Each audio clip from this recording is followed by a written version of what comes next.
Take a deep breath. I had to take many deep breaths. My dad had passed, and I just got to say, grieving sucks. I kind of feel like it's like childbirth, right? The baby's coming, and you can't rush it. It's not on your timing. It's on nature's timing. It's on life's timing. And even when science tries to predict, well, this person will be born on this date, both my boys came 2 weeks early. So it's hard to predict, when someone's actually going to be born. And you can't, and even when you try to plan for it and prepare for it, when you birth a child, it's totally different than you even expected.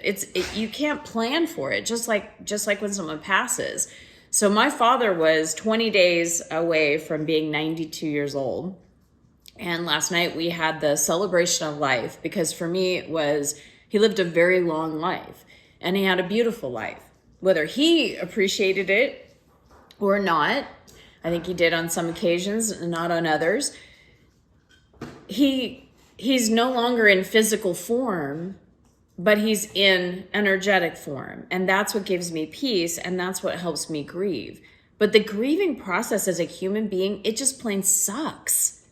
And every single person, doesn't matter who you are, doesn't matter how much money you have, doesn't matter if you're a celebrity, doesn't matter if you have kids or not, doesn't matter where you live. Human beings, every single human being will go through this process of grief, and probably over and over. I know some clients have had, father, mother, husband pass. And so it's like boom, boom, boom, Grief is something that you can't outrun. Grief is something that, as Elizabeth Kubler-Ross wrote about many decades ago, and has helped me tremendously understand the stages of grief, there are stages. And when someone passes, it's like, again, a baby is born. It's almost like, whoa, you're in shock. What do I do with this thing, right? And there's such joy. There's all these feelings. And there's overwhelm as a new mom and a new dad. And, it's like, whoa, it's even more than I anticipated it to be. Grief can be like that too. And it can hit you when you least expect it. You could be in line at the grocery store and a song comes on the radio that reminds you of the person that passed. Or, someone could be like what happened with my dad. I was literally creating the celebration of life ceremony and the event. And I was sitting in my car waiting for an appointment.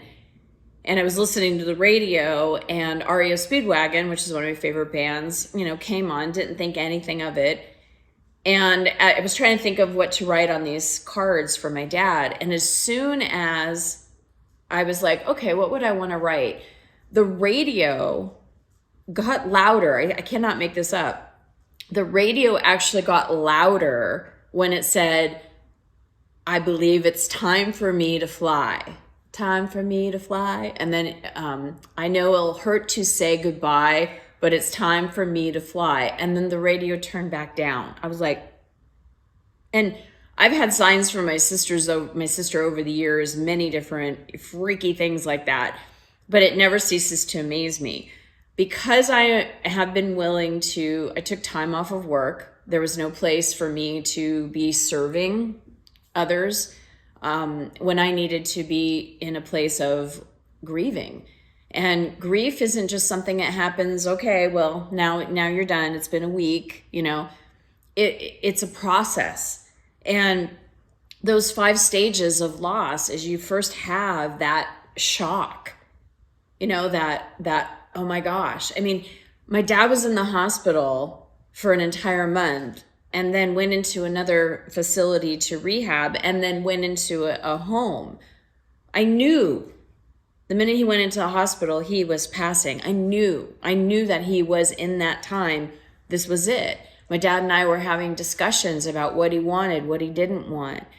And his mind was fully there. So even as much as I talked about it and planned for it and prepared for it, I didn't expect that shock of my father, my dad, gone. And yet at the same time, I had a spiritual experience because of just all my training and all that I've been doing as a messenger for the council and a coach for all these years, doing my own personal growth work for almost 3 decades. I think about 3 decades. And being able to understand that my dad's not gone, it's not, the energy has left the form of this particular man, but the energy of him, the life force, which no longer is in that form, is still very much surrounding me and alive. And that's the thing, is that when you're in a place of grief, whatever comes up, the first phase is that shock, like, oh my God, he's really gone. Oh my God, did this really happen? There's almost, like I was telling a couple of my friends, it's that moment where the rest of the world is still functioning and still turning. People are still going to work. People are still in traffic. People are still, doing road rage. People are still giving flowers to people. The life is happening on the planet, but for you, it's like your world just stops and stands still. And it's like you watch as everything is still functioning and kids are going to school and all of that.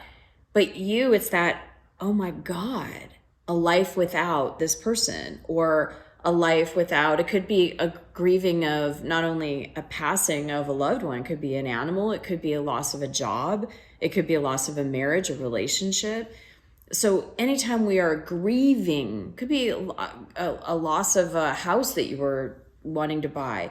When we feel a sense of loss, we feel bad. When these emotions come up for us in grieving times, we have to feel them. So you have the shock phase, right? That just phase of like, oh my gosh. And then there's just that moment of sadness where you could just cry at the drop of a hat, at the snap of a finger. And somewhat you could be in a great mood and someone could say something to you, and then all of a sudden you need to cry. Let yourself just stop and let the energy flow.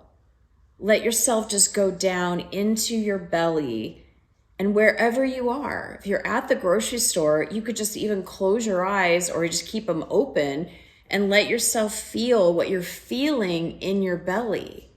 If you're in your car driving, wherever you are, if you are having an emotion, a wave of energy that is coming up, and it's coming so up that it's coming out through your eyes and you want to cry and you feel like you need to cry, cry.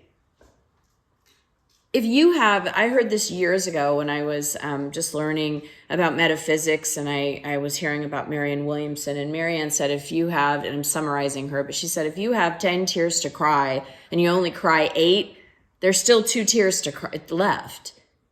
And so we want to process it. It's okay to grieve. It's okay to take time for yourself. It's okay to have self-care. As a matter of fact, it's required.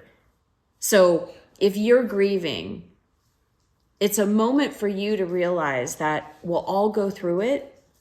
We'll all have a grieving experience. And there's no way through it other than through it. You got the bargaining, you got the sadness, that sometimes there's anger that might come up. And with that anger, then there's like that guilt that might come up, or even that sense of acceptance and relief. And when there's that acceptance and that relief, there can be even guilt that comes up, that why do I feel relieved that this person's gone? Well, because he's no longer in pain. He's no longer suffering. I no longer have to put up with that, or I no longer have to go to a job that I don't want, or I no longer have to deal with this in a person. Let yourself feel what you need to feel by processing the emotions, going down into your belly. It takes about 90 seconds to process an emotion.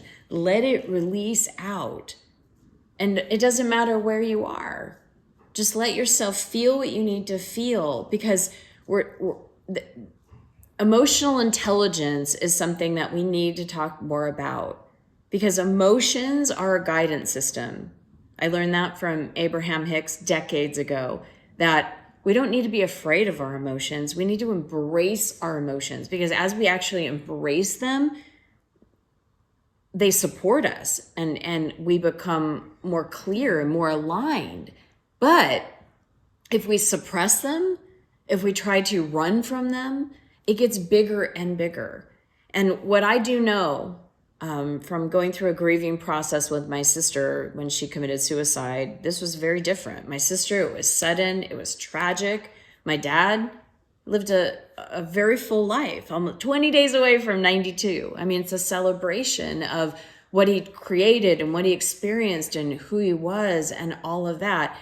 Any grieving point, anytime we experience some kind of a loss and we let that imprint us, we don't process the grief, we don't cry those extra 2 tears, those get inside of us. And then that marks and imprints our life and future decisions and future visions and what we ultimately create. So allow yourself to grieve for you so that all those tears are released as old emotions. When someone passes, we release because they're releasing. But then to remember to give yourself compassion. I have had to wrap myself in so much nurturing and compassion energy in order just to function, honestly. And allowing myself to just feel that warmth, that wrapping of that compassion light, that neutralizes us away from and out of the grief. And then from that neutralizing place, from feeling that sense of compassion, I have compassion for myself. I can then say, okay, my dad got to live almost 92 years of his life. He made his choices, he made his decisions, like all of us. Each and every one of us have free will and choice. And how we choose to live our lives in each and every moment is up to us. And no matter what we're looking at or what we're focusing on, when we're looking at it from a place of lack, we're going to feel bad. When we're looking at it when we are in fear and grief and doubt and worry, when we're in those energy vibrations, when we're in the throes of that, we feel bad. And the way out of it is just let yourself feel compassion, letting yourself soothe your own energy, let yourself give compassion to yourself. Let yourself receive that energy. Ask for it and it is given. Give yourself something soothing. Maybe it's an arm rub or shoulder squeeze, or give yourself a hug. And say something nice to yourself. You've got this. You're going to be okay. All is well. Give yourself that compassion. Take those breaths when you need it.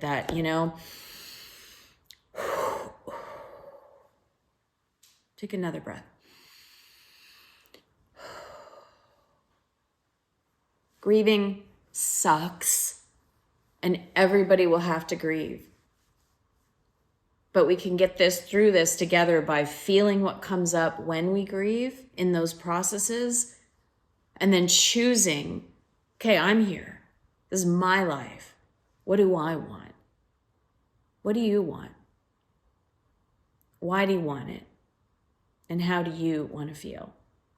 Because it's today a moment right here to push a reset button on your choices, on your decisions, on even the way you look at life. And it's your choice. But grieving and not letting ourselves process even past things that needed to be grieved. If I had not processed all of that grief from my sister, I would have even more grief coming up right now because my dad transitioned, because my dad passed. Loss, it creates a activation of other energies of loss. So give yourself a break. Let yourself feel compassion. Know you're going to get through this. I know I'm going to get through this. And let's choose. How do you want to live your life? How do you want to move further in this moment, in this now precious moment? You are alive. You're breathing. Take a breath in and breathe out. Now choose what you want to breathe in. I want to breathe in joy. And breathing out joy. Appreciate you. Have a great day. Hopefully this is helpful. Thank you.